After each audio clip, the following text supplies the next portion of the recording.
Welcome back to Behind the Box. Today, we're going to be taking a look at Vinhos by Vital Lacerda. So, this has been sent to us by Board Game Exposure to do a review on. So, full disclosure again, we've not paid for this game. It has been sent to us to do a review, but this won't impact what our impressions are of the game. And just so you're aware, it's the Vinhos 2016 Deluxe Edition, not the 2010 version that we're talking about today. So, Vinhos is a game for 2 to 4 players where you are brand new wine companies just starting out. So you're going to be buying vineyards in different regions across Portugal. You'll be aging your wine in cellars to increase the value. You'll be hiring staff to increase the quality of the wine. You'll be selling it to local businesses and exporting it to different countries. And you can even send it to a trade fair where it can be judged for points. So the game plays over 6 rounds, and each round has 2 actions that you can do. It's kind of a worker placement game, and I say kind of because there's not really any restrictions on where you can go in relation to other players. The only restriction really is that you can't use the same space twice in a row. If you do go into a place with someone else, you just have to pay them just to be able to use their facilities, basically. It's amazing. Yeah. It was so cool to me how the theme and the gameplay tied so well together. Yeah. It's so clever. Like, all the actions that you can do, from going to a region to buy a new vineyard, works so well, because when you do that, the renown goes up because people are going, oh, people are buying the vineyards from there. And then you'll bring it to a display and show it off, or you'll sell it or export it. And again, all these actions and improving the wine increase the renown of that region. So then when you want to sell it, you can increase the price even more because people are talking about this wine. It's a great wine. And you go, well, I've got lots of wine from that region, so I'm going to charge a really high premium for it. Same when you bring it to these trade shows, you increase the value of it by having all this renown that you've built up, all these bonuses that you can get from all these different resources and actions you can do, and it's just fantastic. There's 9 different actions you can do throughout the game, from buying and selling, and it's incredible. The effort that has gone into making this game work, it really shines through that theme. Yeah, it's very well designed. Yeah. The art is beautiful. I mean, just look at that. Look at that board.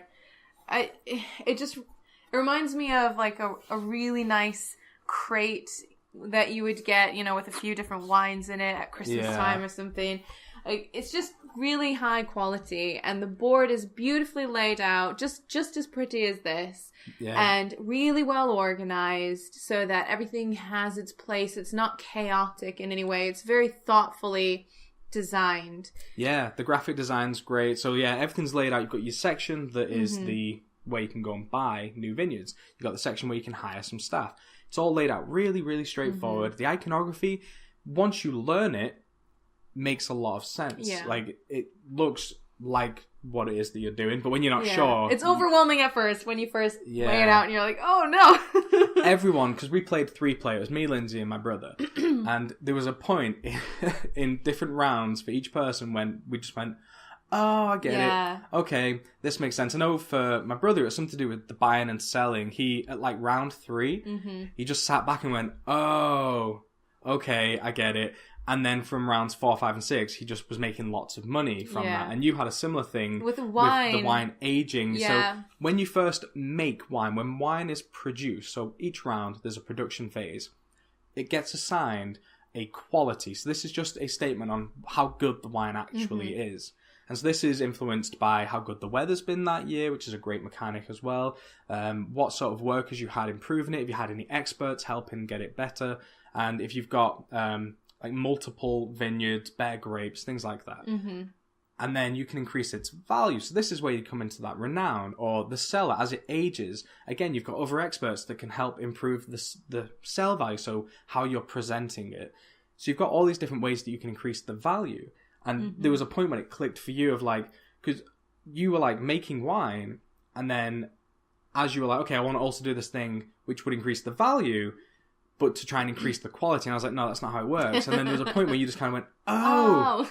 Okay, I understand now. And once you get that... Yeah, once you all each have your own little aha moments. it's logical. Yeah. That's why it's so good. It's like, oh, of course, the wine's already been made. It's as good as it's going to be, but we can make it seem better and sell for more through to the renown or experts or whatever.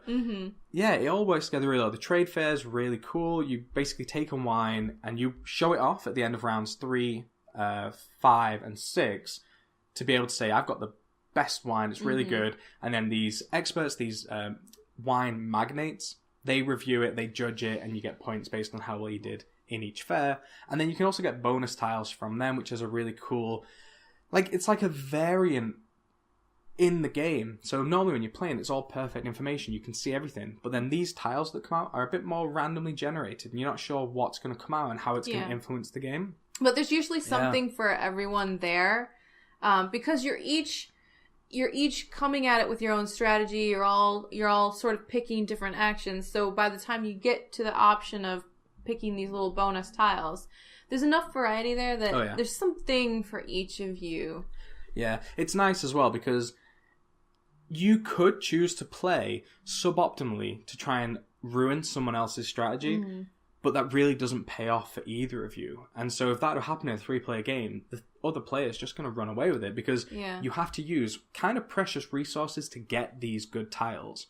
And so you don't want to go, well, I'm just going to take this away from you. It does nothing for me. Because all you're doing is just ruining your own gameplay. It keeps the game kind of friendly, doesn't it? Yeah, it does. Yeah, it keeps it nice, which it's non-confrontational, so it's nice for that. I know that some Euros, like the heavier Euro games, have little bits of conflict, but a lot of them don't, and I know that's sort of a positive. I mean, with it being a heavy Euro, obviously we should mention that it takes a long time to play. Yeah, it's complex. I mean, I spent about an hour learning the game, watching some videos. It took about 30 minutes for you to teach us. Yeah. And then it was around 2 hours, about 2 hours to play. And that's not including, like, setup? Well, I include the setup in the hour that I spent. Because that was reading the book, doing the setup as well. Right.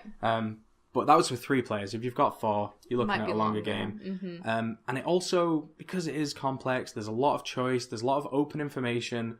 Analysis paralysis might be a problem for some players in your gaming group. I know that we have talked about it before in other videos, that Lindsay gets it. I suffer really bad, With this, it wasn't not so much. Yeah, it wasn't too bad. Now, I don't know exactly what it was about the game, whether it was, visually the board was organized in a way where it wasn't too overwhelming for me. Maybe that's what helped. Maybe it was the theme that helped. It wasn't as dry as what some other themes have been. So it felt more familiar. Maybe I associated more with it. Or it could have just been my attitude on the day. I don't know. But for whatever reason, this one held my attention.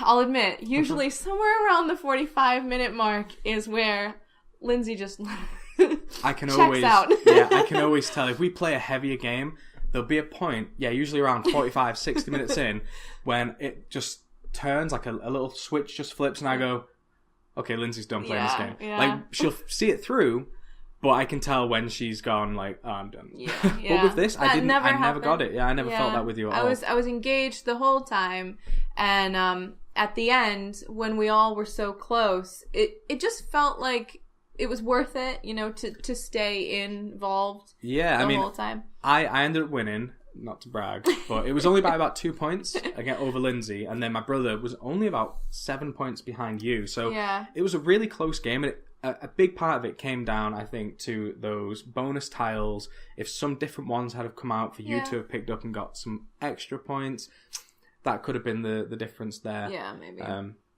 But yeah, it was fun. Like, I like the idea of playing it again and playing differently. I definitely mismanaged a lot of my resources. For the last couple of rounds, was just passing a lot of times. Yeah, you didn't have a lot to do, did you? Because I'd used all of my money and I didn't have any of my barrels left to do any selling or exporting. So I was just kind of like, okay, well, I've got a lot of points right now. I'm hoping that holds out. Yeah, but I mean, considering how far ahead I was quite early on, because I went all in on exporting big. But yeah, no, it was a lot of fun. So final thoughts? I really like it. Yeah. I really, really liked it. Yeah, I enjoyed it. I could play it again happily. It makes me excited to play more of Vital Lacerda's other games, things like the Gallerist and Kanban, because I think he's touching on interesting themes. Vinhos is an interesting theme. It's not, like you say, it's not dry. It's not sort of 17th century French cathedrals or farming. Like, I'm happy to play those games, but there's something just a little bit extra, and when it ties so well into the design of the game, that's what really impresses me. Yeah. For me, I was impressed, but for slightly different reasons. I mean, I went into it thinking, I'm going to try my best, I'll get through this. And to have it keep me engaged the whole time, that's what really impressed me. I found myself actually enjoying it, which unfortunately is kind of rare for this type of game. So that impressed me. Now, there is the subject of the cost. It's kind of an expensive game. At the moment, it's close to £90. Yeah.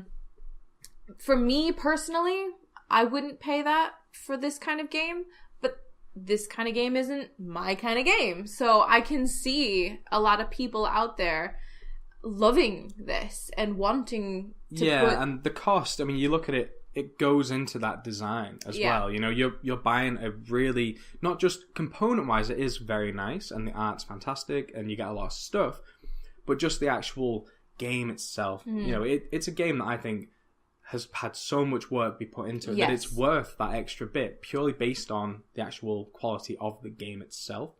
Yeah. So that's for you to decide. But we'll make sure to leave the information, links in the description, so you can check it out yourself. Yeah, you might like it. Might be something's really up your street. You might find that it isn't the type of theme you like. Doesn't hold you the same way it did us. Again, we'll leave links to Board Game Exposure, the Facebook group. Check them out. They are a great group of people, and we'll leave our own personal social media links as well.